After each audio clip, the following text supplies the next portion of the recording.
దోస మరియు ఇడ్లీలోకి ఉల్లి కారం ఎలా చేసుకోవాలో చూసేద్దాం వచ్చేయండి. దానికోసం నేను ఇక్కడ ఒక చిన్న సైజు 2 ఆనియన్ కట్ చేసుకున్నాను. ఒక చిన్న సైజు 3 టమోటాస్ కట్ చేసేసుకొని దాన్ని మిక్సీ జార్‌కి పట్టించుకుంటున్నాననమాట.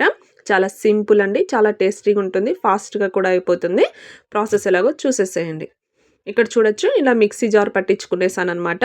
నెక్స్ట్ స్టవ్ ఆన్ చేసుకొని పెనం పెట్టేసుకొని కొద్దిగా ఆయిల్ వేసేసుకోవాలి. ఆయిల్ వేసుకున్న తర్వాత అందులోకి కొంచెం ఆవాలు వేసుకోవాలి. అవి బాగా వేగిన తర్వాత అందులోకి కొద్దిగా కరివేపాకు, కొద్దిగా కొత్తిమీర కూడా వేసేసుకోవాలన్నమాట.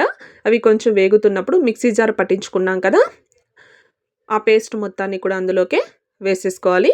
అందులోకి టేస్ట్‌కి సరిపడా కారం వేసుకోవాలి. చిల్లీ పౌడర్ అనమాట. దాంట్లోనే టేస్ట్‌కి సరిపడా సాల్ట్ వేసేసుకోవాలి. అంతేనండి.